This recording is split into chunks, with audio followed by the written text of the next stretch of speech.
నమస్కారం. నా పేరు శ్రీరామ్ శర్మ సుసర్ల.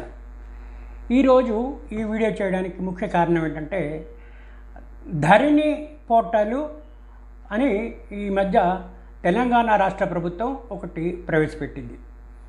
దీని ఈ వివరాలకు వెళ్తే, ఈ మధ్య ఇంటింటికిను జిహెచ్ఎంసీలో పనిచేసే స్టాఫు, తర్వాత ఇతర స్టాఫ్ వచ్చి మీ ఇంటి పర్టికులర్స్ ఇవ్వండి, దీని ఇంటి యజమాని ఎవరు, మీ ఇంటి యజమాని యొక్క ఆధార్ కార్డ్ నెంబర్ ఏంటి, ఒక ఫోటో పెట్టండి, ఆ తర్వాత ఎంత స్క్వేర్ ఫీట్లు ఉన్నాయి, ఎన్ని రూమ్లు ఉన్నాయి, ఈ ఇల్లు మీకు ఏ విధంగా సంక్రమించింది, అంటే దీన్ని మీకు విల్ డీడ్ ద్వారా వచ్చిందా, సేల్ డీడ్ ద్వారా వచ్చిందా, ఫ్యామిలీ పార్టీషన్ డీడ్ ద్వారా వచ్చిందా, గిఫ్ట్ డీడ్ ద్వారా వచ్చిందా, పర్టికులర్స్ ఇవ్వండి.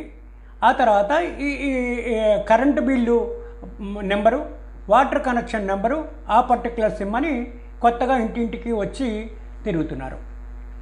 నేను ఒకటే అడగదలుచుకున్నాను, కన్సర్న్ మినిస్ట్రీని అనుకోండి, రాష్ట్ర ప్రభుత్వాన్ని అనుకోండి, మీరు దేనికి ఇది చేస్తున్నారు? ఏ చట్ట ప్రకారం మీరు ఈ తనిఖీలు చేస్తున్నారు? దీంట్లో ఇంకొకటి, ఆధార్ కార్డ్ నెంబర్తో పాటు మనం ఏ కులానికి చెందాం, క్యాస్ట్, అది కూడా ఉంది. ఏమంటే డెమోక్రటిక్ కంట్రీలో ప్రభుత్వమే మీకు ఏ కులంకి సంబంధించిన వాళ్ళు అని రాయడం ఎంతవరకు సబబు?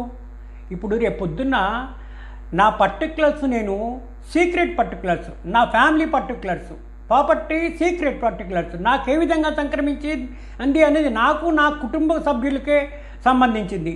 సపోజ్ నాకు ఇది ఏ ద్వారా ఈ ప్రాపర్టీ ఏ విధంగా వచ్చింది అని డిస్క్లోజ్ చేస్తే, రేపు పొద్దున్న ఇంట్లోని అన్నదమ్ములు కానీ, అక్క చెల్లెలు కానీ, ఈ పాలకులు కానీ ఇటువంటి పర్టికులర్ తీసుకొచ్చి ఏ పార్టిషన్ దావానో లేకపోతే క్యాన్సిలేషన్ డీడ్ ద్వారానో వేసి కోట్ల చుట్టూ తిప్పరా?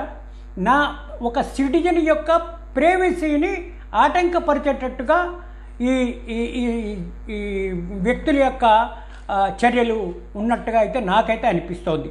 చూడండి, ఈ విధంగా ఉంది, దీని పర్టికులర్స్ ఈ విధంగా ఉన్నాయి, ఫోటో పెట్టమంటున్నాడు, ఇక్కడ కులం ఉంది, ఆ water connection number, electricity connection number, ఏ విధంగా మీకు ఈ ఇల్లు సంక్రమించింది, ఆ తర్వాత ఎన్ని స్క్వేర్ యార్డ్సు, ఎన్ని స్క్వేర్ ఫీటు, ఇవన్నీ ఏంటంటే నేనెందుకు ఇవ్వాలి? ఇప్పుడు ఈ మధ్య కొత్తగా ఏమనంటే, వాళ్ళని అడిగితే ఏమంటారు, ధరణి పోర్టల్లో మీరు వెబ్సైట్లో అప్లోడ్ చేస్తారండి, ఇది నెలలో లోపల మీకు ఇది అప్లోడ్ చేయకుండా ఈ పర్టికులర్స్ లేకపోతే ఫ్యూచర్లో మీరు చాలా ఇబ్బందులు పడవలసి వస్తుంది అని వాళ్ళు అనడం. అయ్యా, దేనికి? ఏదైనా సరే కారణం చెప్పండి, ఎందుకు మీరు చేయబోతున్నారు? రాష్ట్ర ప్రభుత్వము అగ్రికల్చర్ ల్యాండ్స్ని పరిగణనలోకి తీసుకోవడానికి ఒక చట్టం ప్రవేశపెట్టింది. అదేంటది? వీళ్ళ చట్టం పేరు ఏంటంటే రికార్డ్స్ అండ్ రైట్ యాక్ట్. ఇది ఈ మధ్య కొత్తగా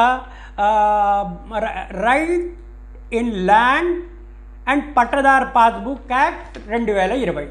దీని ప్రకారం క్లియర్గా అగ్రికల్చర్ ల్యాండ్ యొక్క వివరాలు మాత్రమే తెలుసుకునే ప్రయత్నం రాష్ట్ర ప్రభుత్వం చేస్తోంది.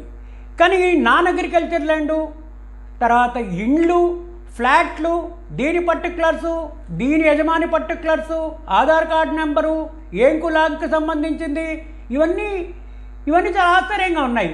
రేపు పొద్దున ఫ్యూచర్లో ఇంకా తగాదాలు పెట్టేటట్టు ఉన్నాయి. కానీ ఇది ఎందుకు సేకరిస్తున్నారు, దేనికోసం, దీనికి కారణం ఏంటి?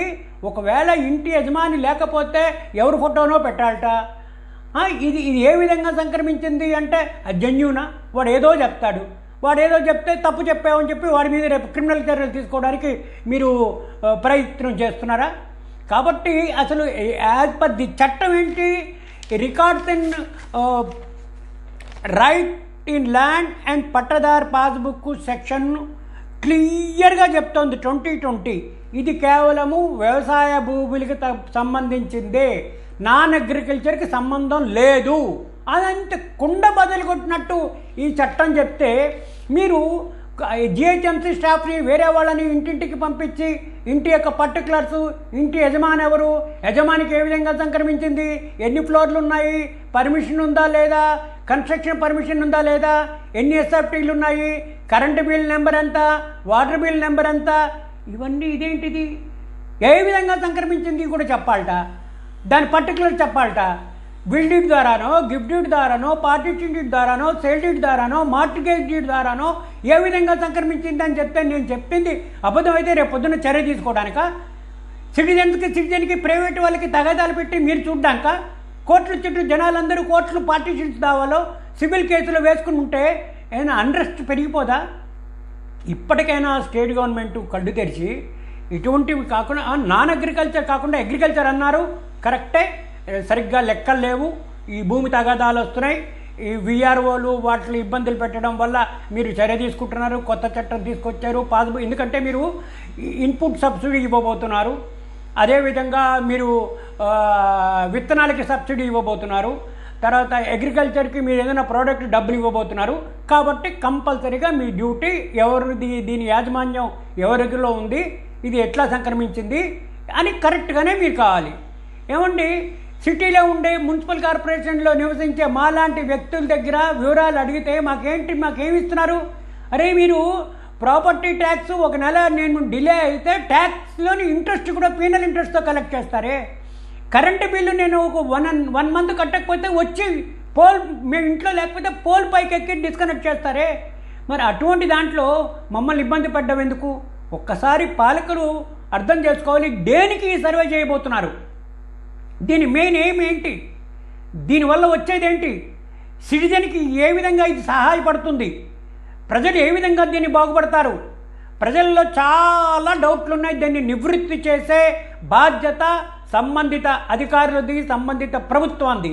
కాబట్టి దయచేసి రాష్ట్ర ప్రభుత్వం ఇప్పటికైనా మేలు కొనుక్కొని ఈ యొక్క సర్వే ఎందుకు చేస్తున్నారు, ఈ సర్వే వల్ల లాభం ఏంటి, ప్రజలకు వచ్చేది లాభం ఏంటి, ప్రభుత్వానికి వచ్చేది లాభం ఏంటి, ఇది దయచేసి నివృత్తి చేయాలని రిక్వెస్ట్ చేస్తున్నాను. కాబట్టి దయచేసి సంబంధిత అధికారులు కానీ రాష్ట్ర ప్రభుత్వం కానీ కంపల్సరీగా ప్రజలందరికీ ఈ డౌట్లన్నీ నివృత్తి చేస్తే అందరూ ఆనందపడతారు, అందరూ మీ దగ్గరికి వస్తారు, అందరూ కోఆపరేట్ చేస్తారు ఈ సర్వేలో మేము సహాయపడడానికి. కాబట్టి నా రిక్వెస్టు సంబంధిత అధికారులకి ఇన్స్ట్రక్షన్స్ ఇవ్వండి, దీనివల్ల వచ్చే లాభం ఇవ్వండి, ఒక ప్రెస్ నోట్ ఇవ్వండి, ఏ చట్టం ద్వారా మీరు కలెక్ట్ చేయబోతున్నారు, ఏదో ఒక చట్టం ఉండాలా, ఆ చట్టం ద్వారా మీరు కలెక్ట్ మీరు ఇంతకుముందు చేసే పట్టా ఇన్ ల్యాండ్ అదే అగ్రికల్చర్ ల్యాండ్, దానికి దీనికి సంబంధం లేదు, పోనీ అది అడ్డు పెట్టుకుని ఇది సర్వే చేయబోతున్నారా? తప్పు. అది చేస్తే ఏ విధంగా చేయబోతున్నారు? ఒక కులం అని మధ్యలో తీసుకొచ్చారు, ఆధార్ కార్డు నెంబర్ ఇమ్మంటున్నారు, నా ఆధార్ కార్డు కాకుండా నా ఫ్యామిలీ మెంబర్ ఆధార్ కార్డు నెంబర్లు ఇమ్మంటున్నారు. మీకు తెలుసు గౌరవ సుప్రీంకోర్టు క్లియర్గా చెప్పింది ఆధార్ నెంబరు కంపల్సరీగా అడగకూడదు అని, అయినా కూడా మీరు అడుగుతున్నారు. దానికి విరుద్ధంగా సుప్రీంకోర్టు జడ్జిమెంట్ని వైలేట్ చేస్తూ మీరు అడుగుతున్నట్టు కాదా? Is it not amount to contempt? మీరు నన్ను ఫోర్స్ చేసి ఆధార్ నెంబర్ ఎందుకు అడుగుతారు? మీకేం సంబంధం నా పర్సనల్ ఇష్యూస్?